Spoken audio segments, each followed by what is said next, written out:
welcome to Pop and Lock. I'm Landry Ayers. And I'm Natalie Dowzicki. Joining us today to discuss the 1998 Coen Brothers classic Odyssey of the Dude, The Big Lebowski, our senior fellow at the Cato Institute, Julian Sanchez. Ahoy! And MA student in philosophy at Queen's University, Akiva Malamet.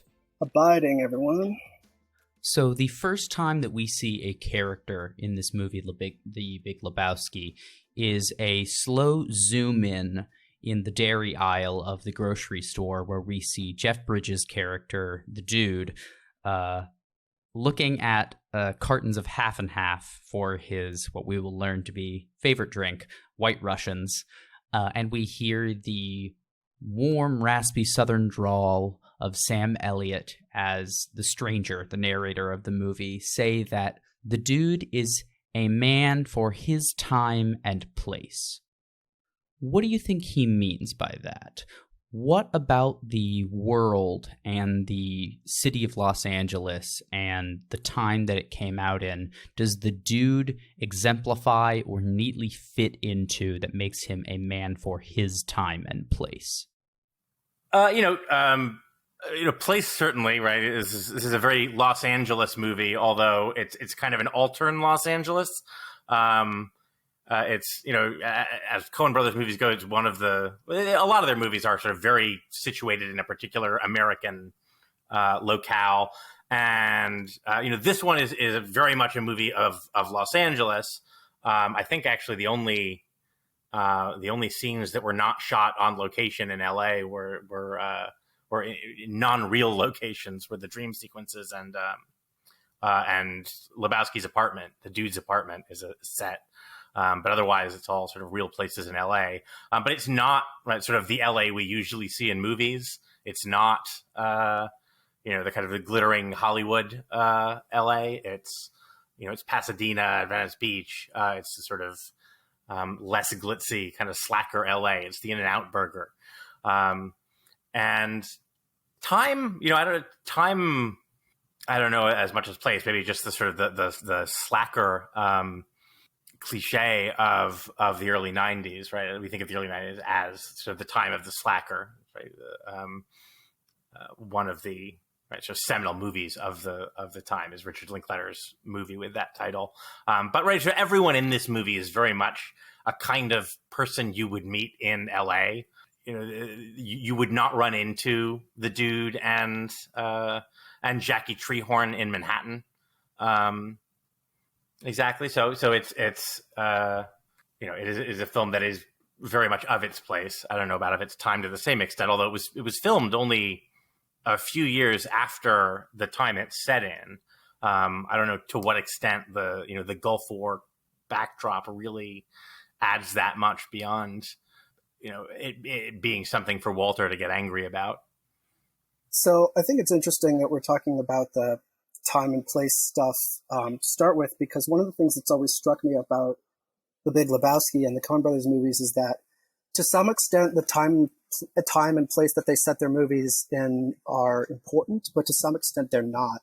And I had the same feeling when watching another one of my favorite movies in Coen Brothers movies, which is Barton Fink, which is set in LA in the sort of 30s, 40s era of, big Hollywood movies, especially the era of a lot of very formulaic B movies, and it follows the career of this, erstwhile screenwriter. And in both of those cases, the setting isn't really about having you feel like you're really in this place. It's kind of like a mythic version of that place, whether that's the kind of like slacker Gulf War 90s vibe of The Big Lebowski or of the kind of 40s Hollywood screenwriter feeling, is that it feels very real and it feels very kind of gritty and not glitzy, but it also doesn't feel too specific to the time. Like the characters that you meet feel like people that you could experience in a lot of different times and places, even if they exist in a particular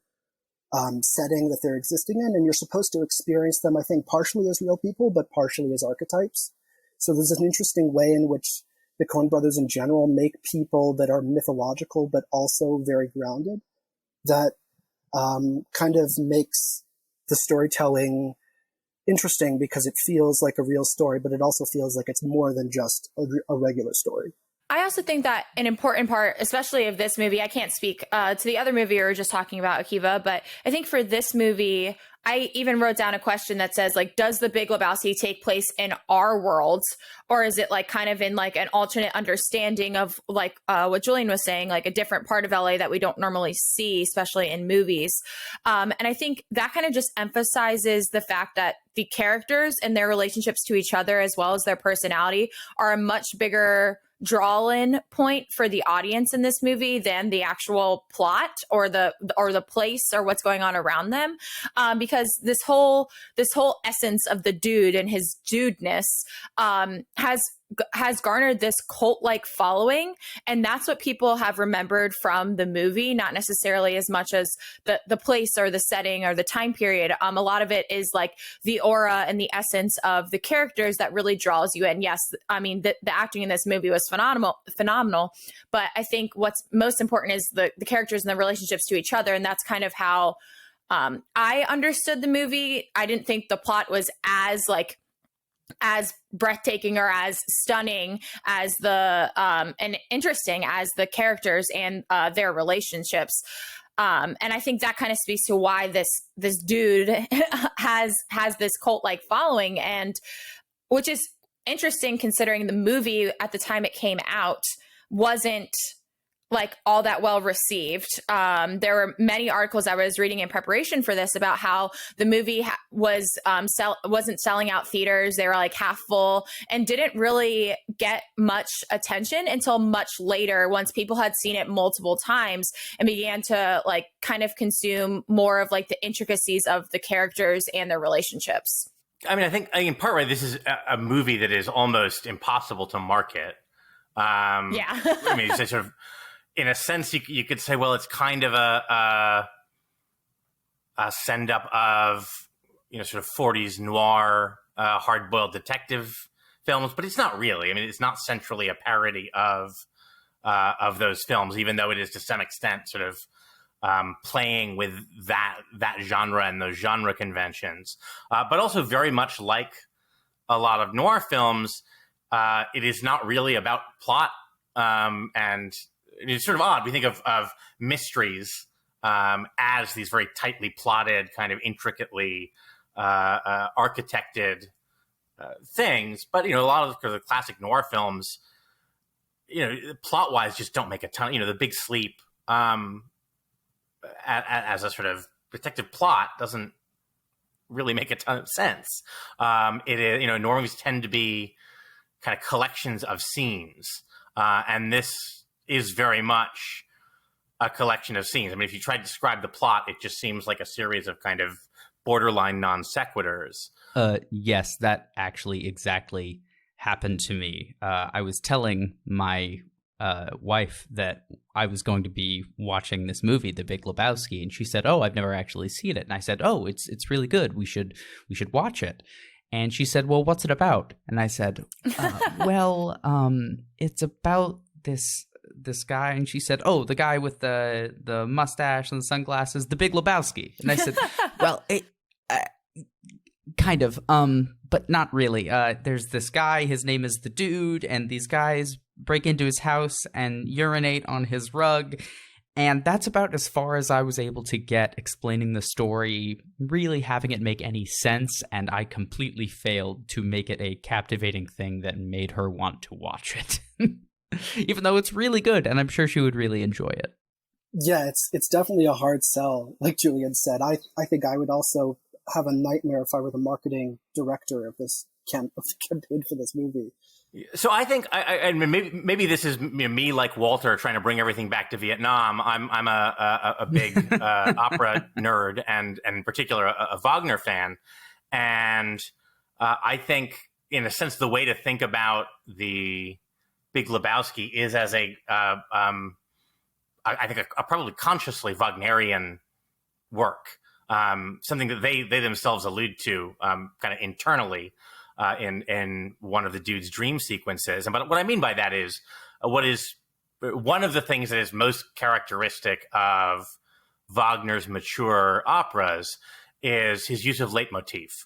That is the idea that there will be these leitmotifs, these little musical phrases that are associated with a character or an idea or an event that will recur over and over throughout the work, blend together with other themes, and be transformed in ways that are a kind of commentary. So you'll hear in the first opera of the Ring cycle, there's the theme of the Ring of Power, which is this sort of evil dwarf curses love to obtain this ring, which has this insidious and sinister theme that speaks of kind of greed and treachery, and then it transitions from the first to the second act into this sort of glorious, triumphant, magisterial music of Valhalla, the Palace of the Gods.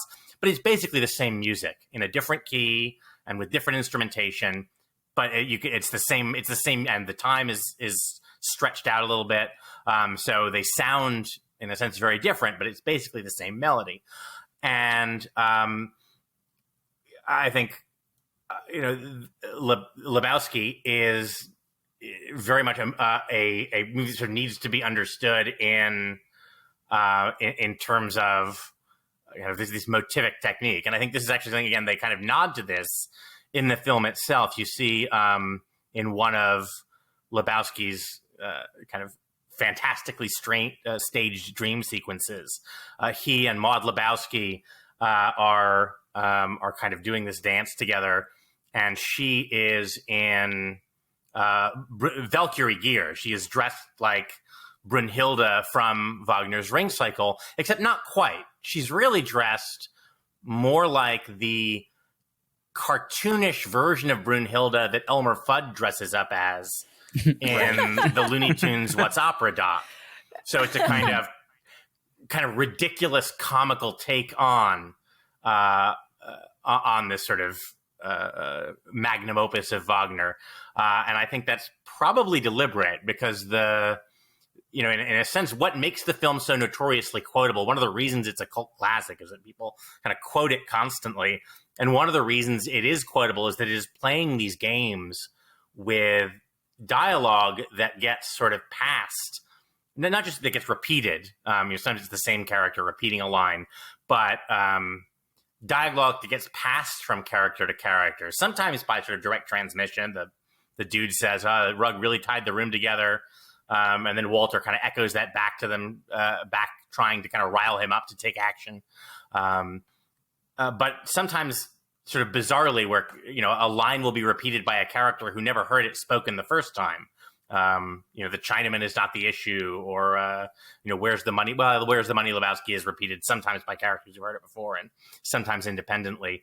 But you see these lines sort of popping up again and again in different places as these sort of motifs that recur and connect disparate scenes. And you also see actually the more traditional use of leitmotif to some extent, in the sense of a kind of theme associated with characters.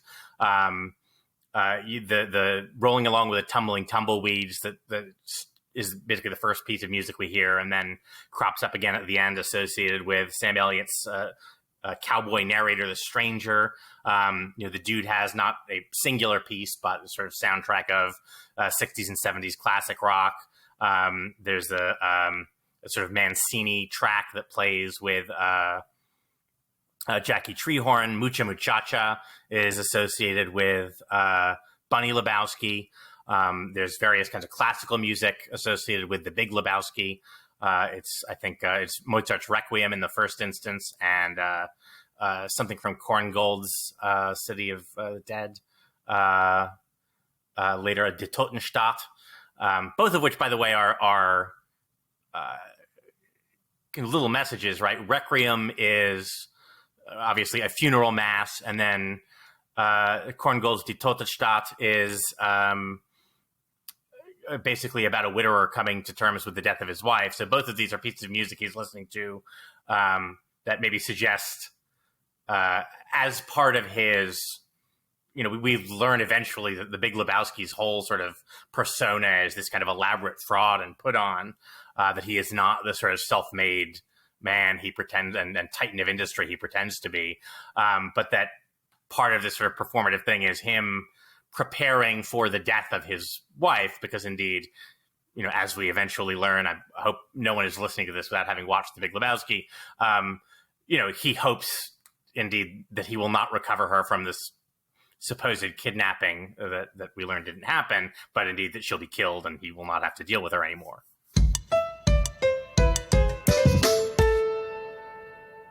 What about the dude has allowed him to become so beloved, has given him such staying power as a character that people want to glom onto?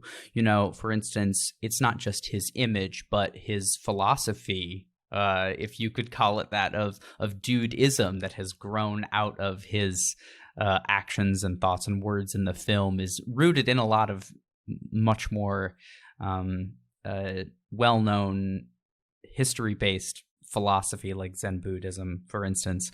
But what is it about his brand of dudeness, if you will, that makes him someone people want to follow or emulate? Is it, for instance, like he's based on a real person, Jeff Dowd, who is a member of the Seattle Seven, just like the dude references. He said, the Seattle Seven, that was me and 6 other guys. What about the dude as a character makes him something people want to follow? Well, so I think this is a great question. And I think it's interesting to contrast the character of the dude with other kind of 90s slacker fare that Julian mentioned earlier. So if you think about, let's say, the character of Dante from Kevin Smith's Clerks, or you think about the various not particularly specific characters from Richard Linklater's Slacker, those are all people whose profiles are not particularly, I don't want to say not admirable, but they're not people that inspire you all that much. They're kind of people that aren't very happy with their lot in life. Dante's most quotable line is, I should have stayed home today. So he has a little bit of a whiny aesthetic, which, some people could still appreciate, but it doesn't inspire all that much. And I think what separates the dude is that he has a kind of like philosophical stoicism to dealing with the kind of march of life and the kind of continuation of this slacker approach to things, of not kind of chasing after ambition, of not trying to create great edifices or seek larger narratives, that has its own kind of value. And it's not just kind of being fed up with the world or feeling like everything kind of sucks and it's against you in a depressing kind of way, but it has its own validity, its own philosophical nobility to it. So without being too grandiose, I suppose, the dude always makes me think of the classic book by the philosopher Albert Camus, right? The Myth of Sisyphus, which is all about how basically at the end of the day, if you're trying to make sense of your life, you kind of can't. There isn't a clear way to look at the world and say, yes, I know exactly what this is all supposed to mean, what we're all supposed to do with this. And then to some extent, life just is sort of absurd. And it's not always easy for people to pull meaning out of it in a clear way. And so at the end of the book, Camus invites us to imagine the mythological character Sisyphus, who's continually rolling this boulder up a hill over and over and over again as he's condemned by the gods, to imagine that he's a happy person, that he likes what he's doing.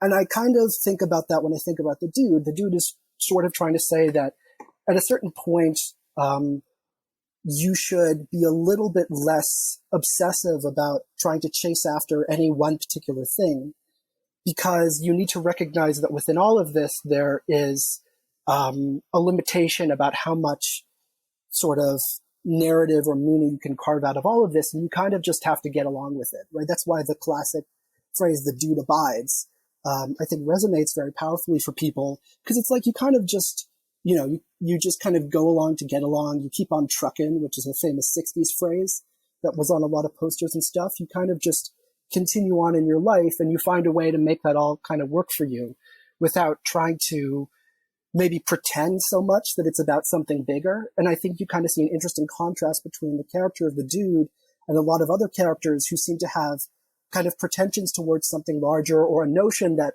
what things should be about is something larger, and try to portray themselves as being part of that, whether that's Mr. Lebowski's pretending that he's actually a very important, successful businessman, or Walter's commitment to, or pseudo commitment, I suppose, to the details of the Jewish faith. And, you know, and Walter's kind of insistence that you have to have an ideology, right? So Walter has that famous phrase, like, you know, say what you will about the Nazis, at least they had an ethos. And I think the dude kind of calls that out in a kind of like ironic commentary. Like, what there's is like the a million Big Lebowski fans are like going, "Oh God, no! They got to get the line exactly right. It's say what you will about the tenets of National Socialism. At least it's an ethos." Yeah, I apologize to all the line obsessives out there. I'm not always great at the quotables. I'm part of the contributors to the people who are like, you know, Luke, I am not your father screw ups and all the various other missed lines. I'm definitely one of those people. But yeah, like I think there's a kind of contrast between like we need to create a narrative for things, and we need to have things mean something very specific, and I have to be this person, versus the dude's version of slackerism, which is like sometimes it's okay to be a little bit low key about all of this and not try to construct a whole identity that, at least through the lens of the movie, you find out that a lot of them are kind of hollow inside. At least Mr. Lebowski's are. Mr. Lebowski's is, the nihilists are, right? It's all a kind of act. They're all performing. It's not fair. Yeah. Who's the nihilist now? Yeah. Well, and Bunny Lebowski, right, turns out to be, right, actually a layered. Actually, her name is Fawn Knutson. And before that, and then somewhere in between, she was Bunny LaJoya. Right, Walter is, in a sense, I guess they're sincere about it, but essentially Polish Catholic, but now, sort of clinging to this Jewish identity, seemingly sort of as a remnant of his failed marriage that he can't quite let go of. In a way, where the dude is the only central character who is, in a sense, authentic, who is Jackie Treehorn, right, is a pornographer, but he says, oh, no, I deal in publishing and political advocacy and, new technologies, and I'm a pioneer. And he's kind of got this very Tim Leary-ish sort of pose, and, which the dude sort of punctures with, oh, well, which one is log jamming? The dude is sort of the only major character in this who is more or less what he appears to be. What he appears to be may not be all that, well, he's very stoned kind of slacker guy. Yeah. He's eminently who authentic. Likes bowling. Yeah. But everyone else is basically a performance. Maud Lebowski is this, poses as bohemian artist, but of course she's a wealthy heiress, and she's got this like ridiculous, sort of put on quasi-European Swiss finishing school. I don't know what that accent is. And in the end, she just wants to be a mom anyway. Right. Yeah. So, he is, in that sense, sort of totally authentic. But he's also this sort of weird, refreshing thing in that he is, right, the setup, again, the structure of this thing is a kind of pastiche of 40s hard-boiled noir detective stories, but he's almost sort of the opposite of a kind of hard-boiled protagonist, right? He is not a man of action by any means. He essentially, everything he does is sort of at the instigation of other people. Other people have these grand ambitions to get the $1 million and be rich, and all the dude ever wanted was his rug back. But in a way, right, this is a very unusual for a Hollywood protagonist, right? We expect the protagonist to be active and often in a story like this, someone who's potentially violent and ready with their fists. And we don't really ever see the dude, do anything particularly violent or aggressive. And he's sort of kind. When the Big Lebowski, who's sort of the architect of a lot of the sort of misery they've been put through, sort of falls out of his chair at the end. Walter is determined to expose him as a fraud. He says, "No, come on, guy. Man, let me help me put him back in his chair." so yeah, he's this sort of interesting Zen hero who in a sense doesn't want do anything much of anything, other than to be left alone, maybe to have his rug back, but is kind of drifting along, and yet things sort of work out for him in the end. Well, I also think it's interesting that you talked about how the dude is a different type of like protagonist than we're used to seeing. He's certainly not the hero, certainly not, well, I mean, he could be a hero, like you said, a Zen hero. He's certainly not someone who's like going up and creating the big action points. If anything, he's kind of like the moral reason. Like he's like the one who's like sitting back and being like, this isn't a big deal. Like he's very, very nonchalant. And I think it's interesting that kind of on a surface level, I think most people probably want to relate the most to the dude, but they know that they don't act like him, if that makes any sense. So when I was watching it, I was like, oh, wow, like I wish I could be a little bit more like this, because I'm, as Lynn knows, I'm very type A. So if like I let things roll off my back as much as the dude was, maybe I could like not be so concerned about the little things that don't matter in life, which is like kind of that aura that the dude gives off.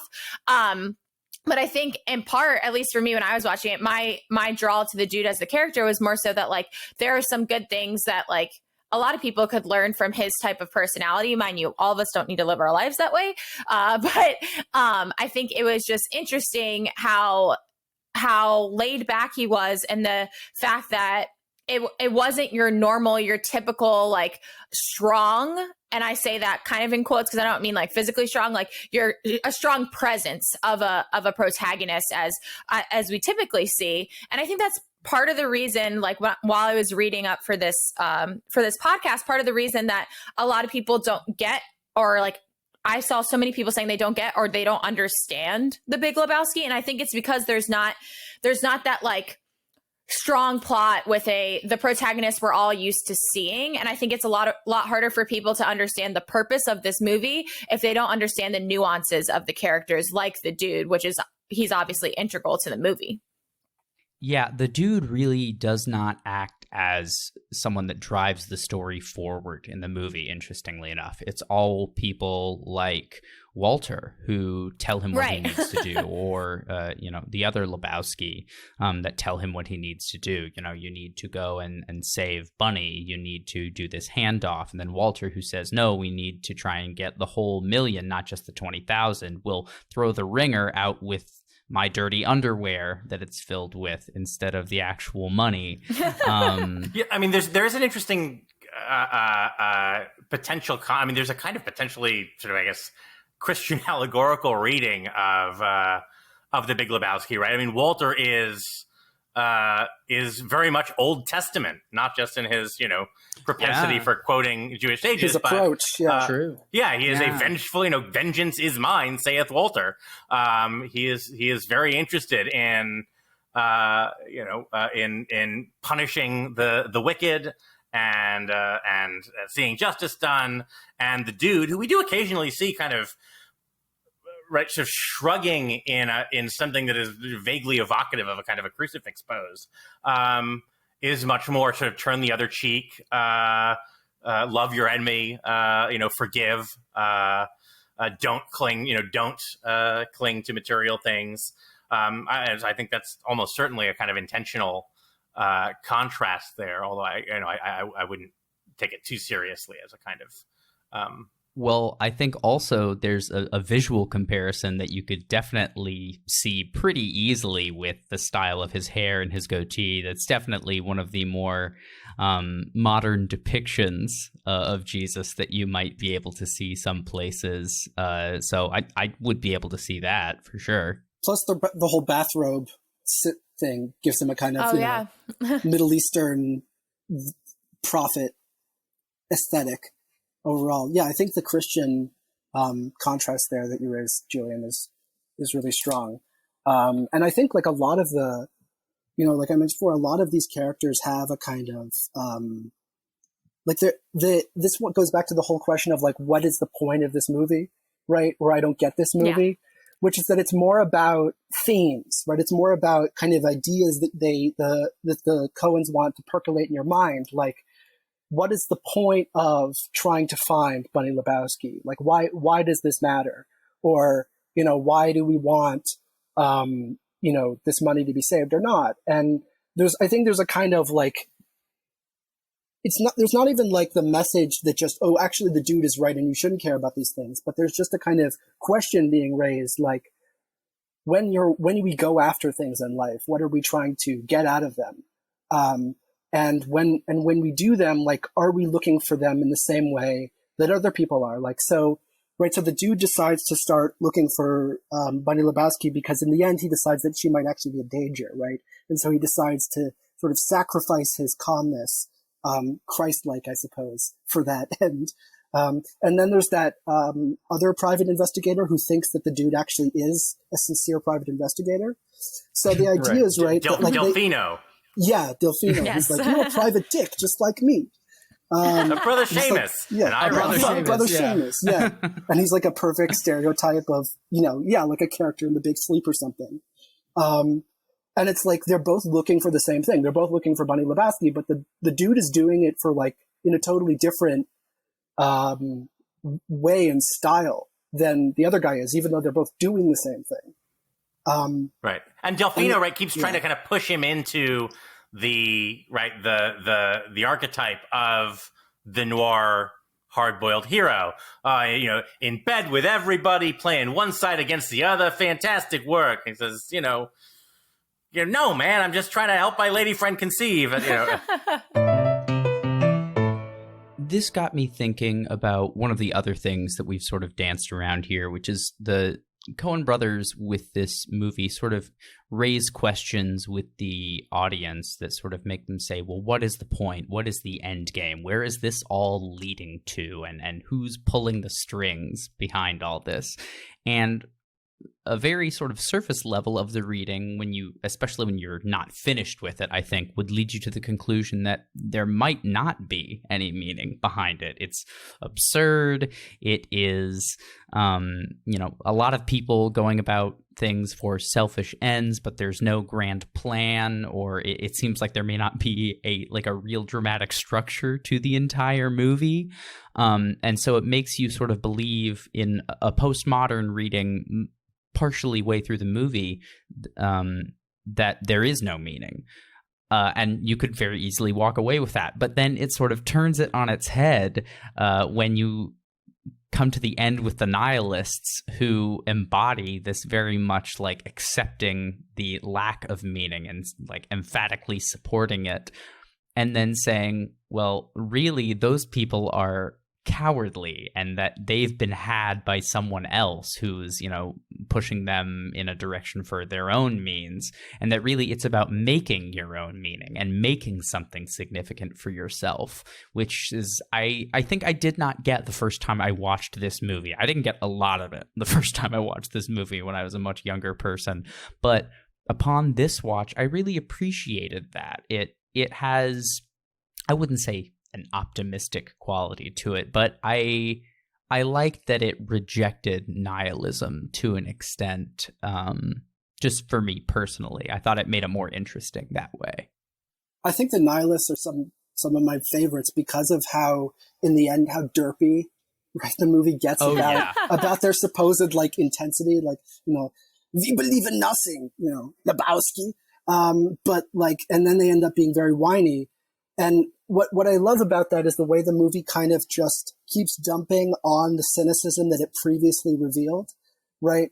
So, at the end of the movie, right, when Donnie dies, another spoiler for people who 22 years later. Unwisely, 22 years later, Mm-hmm. When Donnie dies, right, and then they refuse to buy into the industry of buying this, like, urn container thing, and they use the Folgers coffee, right? And then then the wind blows their sincere ceremony of Donnie's ashes in their faces, right? So in the end, it's kind of like, well, none of the efforts here are really so clear. Like, what was that about? And what was your lack of caring about this other person's caring about, right? So it's like, oh, we see through your thing, but we have our own thing. But then kind of nature makes it so that your great ceremony isn't so great either.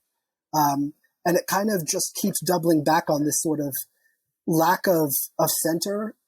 So you don't have any like genuine moments, which I guess, I don't know, I guess you could say has a genuineness in itself. Oh, I think you do get a genuine moment right after that when, finally kind of the dude sort of, and it's kind of a hilarious sort of thing about their interactions is that, the times that the dude ends up screaming or actually kind of angry about something, it's usually in some exchange with Walter, where Walter, who is the kind of angry, bombastic one, has pushed him to the point where the dude actually gets angry, and then as Walter points out, he ends up being the one who's calmer than you are, dude. And we have in that scene this moment where finally the dude has had enough of Walter's sort of constantly making everything about Vietnam and sort of turning this sort of solemn funeral into a travesty, and he sort of starts finally screaming, "Why is everything about Vietnam with you?" And Walter just hugs him, and they have this kind of very sort of quiet, tender moment. Right. In the cold light of day, you get that oddly tender moment between the two of them, and just like I was saying a little bit before, it doubles back on that cynical view, and it sort of ruins what was a beautiful moment, oddly, even if Walter kind of manipulates it to make it something sort of about him. It kind of ruins that for you, but then it also then doubles back on it again and gives you a bit of this tender, beautiful moment that sort of showcases the very odd, sort of mysterious friendship between Walter and the dude that I still don't entirely understand. But then again, I don't understand how I'm friends with a lot of different people that are very different from me, and I still cherish those friendships dearly. So yeah, I mean, I wouldn't say like, the movie just kind of dumps on everything in the end, but it kind of has this thing where it's cynical but genuine at the same time, which is what makes it, I think, also endure. It doesn't feel like it's just purely cynical, which makes you less inclined to appreciate over time if you don't only want to feel cynical.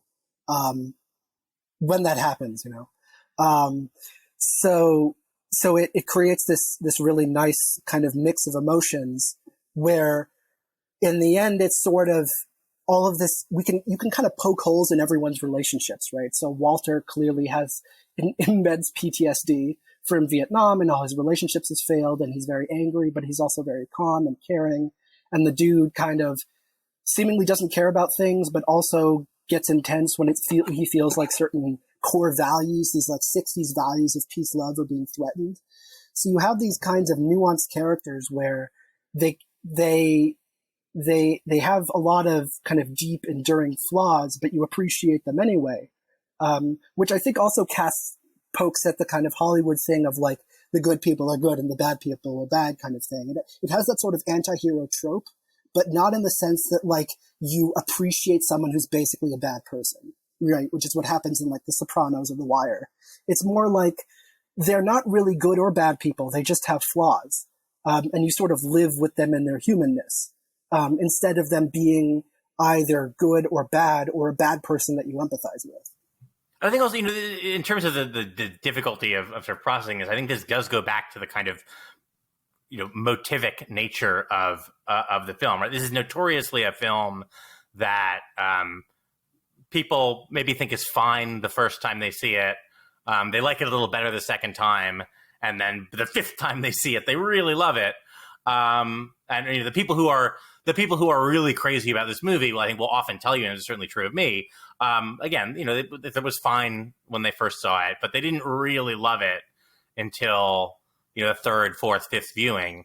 And I think that's, again, partly because the nature of sort of Wagnerian work like this is that it sort of becomes, it's sort of like one of those magic eye pictures. It sort of becomes clear only in sort of soft focus when you can see the whole sort of at once. So if a motif is introduced in a Wagner opera, you may not understand the full significance of that motif until it's elaborated later and you understand its connections to all the other themes. I mean, I've heard The Ring hundreds of times. I've seen it performed 5 or 6 times, and I still often am hearing new things, hearing new relationships between themes, or recognizing that actually this theme is a transformation of another one that I hadn't recognized it previously. And so I think certainly, again, in sort of strict narrative plot terms, it's a little hard to get a grip on. It's when you've seen multiple viewings and you recognize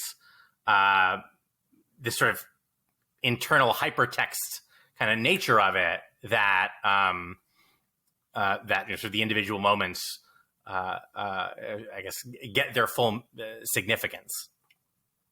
Yeah, it's not really about the story overall, right? It's about the many stories that you get within the story based on the different, right? Like Natalie mentioned earlier, it's very character driven.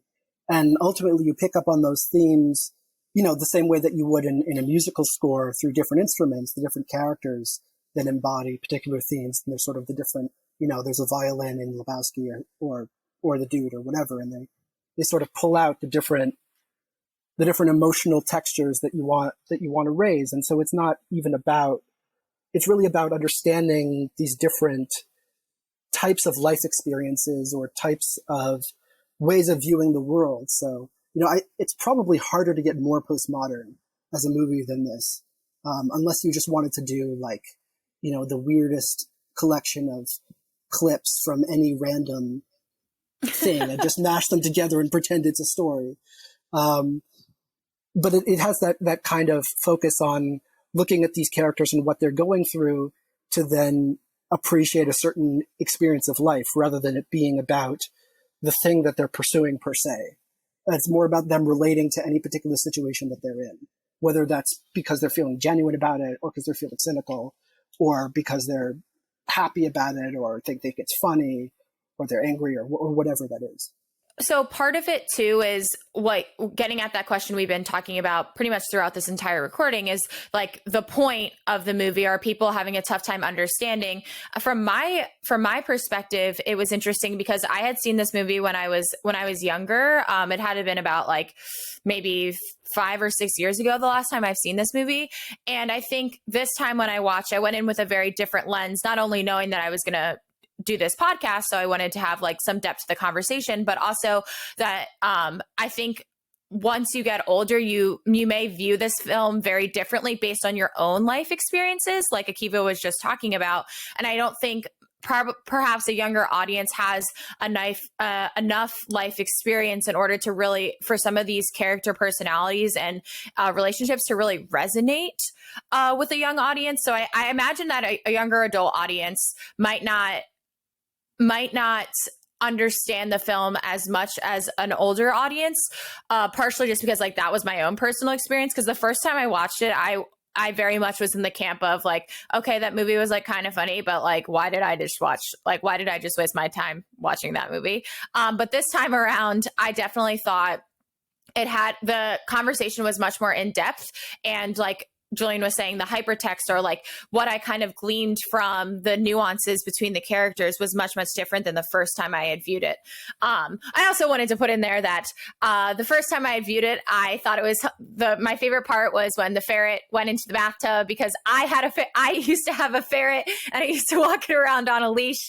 So that was the only scene I was mesmerized by the first time I watched it. I no longer have a ferret, so I didn't think the same way this time around, but I think the way you view the movie definitely is definitely dependent, and this is probably true of most movies too, on your own personal experience and your ability to relate to the characters. Have you had experiences that the characters are going through?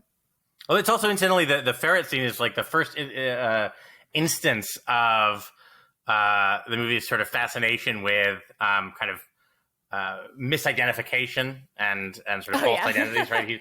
The nihilists come in and he says, "Nice marmot," and of course it's not a marmot, it's a ferret, which is right. The first in a long series of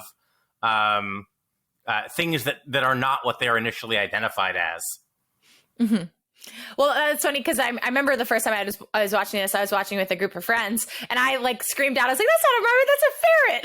I was like, but there is a lot of that like questioning of what isn't real throughout this movie and what isn't important.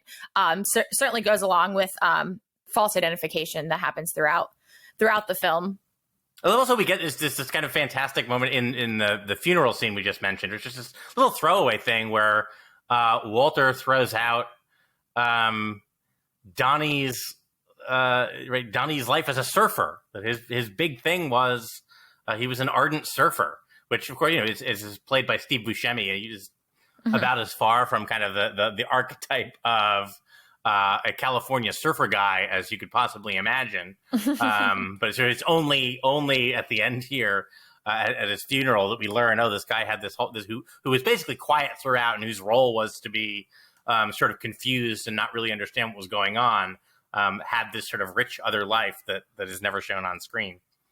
Just in a sense, right? I think the dream sequences are a kind of microcosm of the entire movie, right? They're this sort of highly concentrated version of what the movie as a whole is doing, which is this sort of insane pastiche of stuff that's actually happening to the dude, very heavy-handed Freudian symbolism and kind of castration anxiety, bits of pop culture. He ropes in Wagner as filtered probably through Looney Tunes, and Saddam Hussein from the Iraq War being in the news, and sort of pop soundtracks.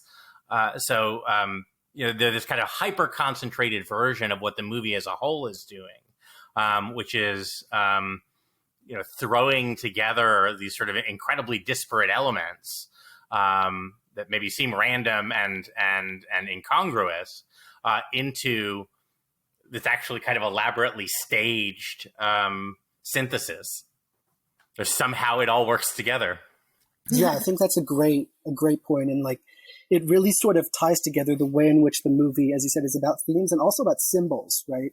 So it's about certain visual cues that kind of keep coming back, about certain psychological drives and anxieties that, well, certainly the dude has, but also we as the audience have when we're trying to, either when we're following the narrative or when we're going through an experience, whether those are, fear of some kind of violent situation or a sexual one or whatever. And you kind of, through all of that, you just have the physical, the dude within the sequence kind of just being tossed and thrown around.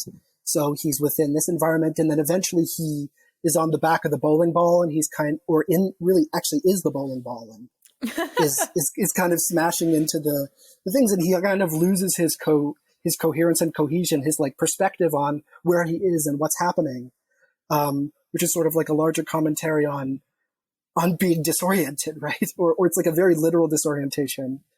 And I think is about like the difficulty of trying to like look at different things that are happening in front of you and tie them together, different things either in your life or just as you experience something, like you see this person in front of you and that person, and the walls are this color and whatever. And when that all ties together, you kind of say, well, what was that experience? And what was this thing that I've been trying to get towards? And I guess, I know for me, like this is sort of something you think about when you think about dreams in general, right? They're a way of processing information. So, one of the standard, like neuro explanations for why we have dreams is that it's like a kind of screensaver for just processing all the random pieces of information that have gone through our brains over a period of time and kind of sorting it into files and whatever. And sort of the insanity of that is our brain trying to figure out what all of this actually means and how we're supposed to use all of this information. And so I guess like the dream sequence is, in a way, is a guide for the movie, because it's trying to say, well, what you really want to do is take all these different experiences and then ask yourself what they're supposed to mean for you, and not like what are they supposed to mean for the characters or for the movie as a whole, but how you can get something out of different different scenes and different interactions. It really tied the room together. Yeah, exactly. It does. It's the proverbial rug of the movie. It's the rug of the movie. And now for the time in the show where we get to share all of the other wonderful media that we've been enjoying during this time of being locked in. This is Locked In. So, Akiva, Julian, what other stuff have you been enjoying while you've been at home? Let's see. I am reading the new David Mitchell novel, Utopia Avenue, and Tamsin Muir's Harrow the Ninth, which is the sequel to her very much hailed Gideon the Ninth. And this is a sort of weird space opera sci-fi involving a civilization that's sort of centered on necromantic magic. And the David Mitchell novel Utopia Avenue, it follows a band that forms in Britain in the late 60s, but is also sort of part of his weird sort of mythology spanning his many books of different genres, that kind of connects books like Cloud Atlas and the Bone Clocks. Let's see. I recently listened to the Audible adaptation of Neil Gaiman's graphic novel Sandman, starring James McAvoy as the title character. And slightly more seriously, I'm reading Thomas Ridd's book Active Measures, The Secret History of Disinformation and Political Warfare. And let's see, I don't know, I've been kind of rewatching Deep Space Nine just to sort of pandemic comfort food, just because there's a whole lot of it to go through. And games, I've been playing the RPG Disco Elysium, which is a kind of just bizarre detective story, but set in this sort of strange political environment. It's to me very reminiscent of China Miéville's work, or to some extent Warren Ellis, the comics writer. And I've also been playing The Last of Us 2, which is a kind of post-apocalypse zombie revenge story by Naughty Dog. The first Last of Us was a sort of very celebrated cinematic game from the studio Naughty Dog. I don't know if a movie. I guess I watched Hamilton like everyone else. Having seen it in New York maybe 5 years ago, I got to watch it again, and like everyone else, get all the songs stuck in my head yet again, as though it's 2016 again. Mm-hmm. So coincidentally, it's funny that Julian mentioned DS9, because I've also been going into the kind of pandemic comfort food rabbit hole, and I've been rewatching a lot of DS9, and just kind of re-struck by how fabulous Avery Brooks is as an actor, period. And how underrated I think he is, because it's Star Trek and everyone kind of waves off Star Trek as being, lesser than, which I take great umbrage at as a confirmed Trekkie. And let me see what else. I've been watching, my various nerd friends have been telling me that I should try and be nicer to anime and give it a stronger look. So I've been watching Devilman Crybaby on Netflix, which I can say is pretty good so far. And is this really interesting story about this guy who has to kind of take in and control this demon within him in order to get rid of all these demons that are inhabiting the bodies of other people that are trying to eat up and, kill people and destroy them. And he has to he becomes this hybrid between a man and a demon, and he has to kind of keep this demon self under control. So it has all these kind of interesting psychological subtext stuff. I also rewatched, first I watched the 2019 version of Hellboy, which I'm sorry to say was terrible. And then as a palate cleanser, I rewatched the Guillermo del Toro versions, the first and second movies, which still hold up, and everyone should go see, because Hellboy is great, and Guillermo del Toro is, the Stanley Kubrick of our generation. I'm just going out and say that. And let me see what else. I'm reading a couple of books. I'm a big fan of the comedian Doug Stanhope, who some people may refer to. He's a kind of very acerbic, pretty kind of bawdy, dirty comic, but he makes kind of very cynical, cutting kind of commentary about just people and their place in the world and relationships. Anyway, he's got like a memoir called Digging Up Mother, which kind of starts with the death of his mother and the way that she died. It's amazing and very dark and weird, but well worth it. I guess a bit like the Big Lebowski. And is really worth reading. And it's kind of his story of growing up in this very dysfunctional family in this hick town in, I want to say Massachusetts or Connecticut. I forget. Massachusetts, right? Because he's from Worcester. And him then traveling around and, becoming like, a crank telemarketer and doing all kinds of sleazy stuff in Vegas and LA until he became a stand-up comedian, and kind of his story of finding himself in life. And it's very funny and weird and worth reading. And I'm also reading because I'm a huge fan of the sci-fi writer Neil Stephenson. And there are some books that I've read and some books that I haven't. And for some reason, I have overlooked getting around to reading The Diamond Age, which I agree is bad of me for all those nerds out there. So I'm reading it now. And it is a fabulous, fabulous book that certainly already, matches his other great stuff like, Anathem or Snow Crash or any of that other stuff. And is worth reading. Is another kind of cyberpunk classic, neuro future person finding their way situation of this, of this young girl. So, female centered, which is nice for a change also in sci-fi. Those are all things that people should check out. Great. So I have been reading a lot more since I've been inside at my place a lot more. But I went back and I read The Haunting of Hill House. I had already seen the Netflix show that they did on it. I wasn't a huge fan of the book. I know it's more of like an American classic. It's by Shirley Jackson. I actually thought the show was more entertaining than the book, which I would rarely ever say about a book that also has a show and or movie. I also read a fiction novel recently called After Anna.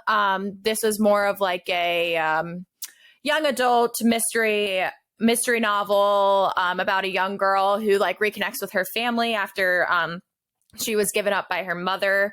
That book is very good. And now I just started reading In Cold Blood. I am literally 2 pages in, so I can't tell you if the book is good or not yet. But on the movies and TV side, I have finally started The Man in the High Castle. I have had countless people tell me that it would be something I really enjoy. I'm about 4 episodes in, and I'm not completely sold on it yet, but I do find it entertaining. For those of you who haven't heard about it, it's an Amazon Prime show. It is an alternate reality had the Nazis won World War II. So right now we're presented with America that's like half owned by the Third Reich. And then there's like a disputed area that's like in the Midwest. And then like the West Coast and California is all occupied by the Japanese. So there's this interesting dynamic between the Japanese and the Third Reich. And then there's all of the Americans, or those who technically were Americans during World War II, who are trying to create like a rebel group in disguise and how they communicate with each other. So that so far has been really interesting. And I think there are 4 seasons, so I have a lot to go left in that show. Other than that, I don't do a lot of game playing other than like Monopoly or Uno. I've been in some intense games of Monopoly. But yeah, so that's kind of what I've been up to. One of the things that I have been looking forward to getting into, mostly because there is a HBO adaptation that has just begun, is Matt Ruff's Lovecraft Country, a book that I have had my eye on for a long time and now have a very good excuse to finally break open. It is it's not an homage, I would say, or a send-up even, but it is a attempt to tell a sort of cosmic horror type story set in the American South that also confronts H.P. Lovecraft's extreme racism that is embedded in his work that you can't really separate from the stories that he tells and the metaphors that he uses. So it's a very interesting sort of cosmic horror, Lovecraftian, you could say, sort of story that confronts racism almost blatantly as a villain in the story, from what I understand. So I'm very much looking forward to reading that, and for also watching the HBO series that should be premiering, or I think just premiered, Matt Ruff's Lovecraft Country. One of the other things that my wife and I have been watching a lot of is a series and a cinematic and literary universe that she very much loves is the world of the Moomins. The Moomins are a family of trolls that live in Moomin Valley. The main character is Moomin. His mother, Moomin Mama, and his father, Moomin Papa, live with him. So it's like European Smurfs? The Smurfs are European. Smurfs are Belgian. And they look kind of like hippos. But really they're like fluffy white trolls, and it was a novel that was turned into a comic strip, and then it was a TV show, and they actually have just started producing a sort of 3D animation series, I think called Moomin World, that has like an all-star voice cast on it, and yes, it is similar to Smurfs in that way, but it's actually Finnish, not Belgian, so a little bit different there. But it's a lot of fun, and it has some it has that fun sort of European tinge to the children's stories, to where in like an American kids show, even for a country that loves its guns as much as we do, like, you wouldn't see someone confront a villain and just point a musket at them. But that happens in the Moomins when Moomin Papa has to confront the Groke, which is the personification of depression, and leaves a trail of ice wherever she goes. It's fascinating and fun and weird, and I highly recommend The Moomins by Tove Jansson. I also have been interested, specifically because the Moomins reminded me of it, because Matt Berry is one of the voices on the new series that they're producing. Matt Berry got me thinking about What We Do in the Shadows and the IT Crowd. And I specifically went back to one of his very first things he was ever in, Garth Marenghi's Dark Place, which was produced by a lot of the people that are in that sort of scene with the Mighty Boosh and IT Crowd. And it's just a hilarious, weird 80s horror soap opera parody show that is so strange and is wacky. I love it. I highly recommend it. And the last thing for all of our podcast listeners out there is one of the best podcasts I have ever heard, and definitely within the past couple of years is one of my favorites. It is Richard's Famous Food Podcast. It is produced by Richard Parks III. It is a podcast about food and food culture, but it is like a weird Adult Swim cartoon for your ears in its wackiness. It's not, off color or dirty or anything like that, but it is just strange and musical and all these different voices done by this one guy, and he writes these amazing songs, but he's also a James Beard Award nominated food writer. So the stories are all about like bone broth, and it talks about like the origins of pho and the culture behind it, the tradition of hiding a Christmas pickle in a Christmas tree. We do that. Things like that, things that are just so weird and strange that I would never think, I want to listen to a podcast about that. It makes it so compelling and funny that you just have to listen to it, and it's really great. I think it's weird. It's not for everybody, but I think it'll surprise you. So I highly recommend Richard's Famous Food Podcast. Thanks for listening. What do you think the meaning of the Big Lebowski is? Well, that's just your opinion, man. But we want to hear it. Make sure to share your thoughts and opinions with us on Twitter at Pop and Locke Pod. That's Pop, the letter N, Locke with an E, Pod. Make sure to subscribe to us on Apple Podcasts, Spotify, or wherever you listen. We look forward to unraveling your favorite show or movie next time. Pop and Locke is produced by me, Landry Ayres, as a project of libertarianism.org. To learn more, visit us on the web at www.libertarianism.org.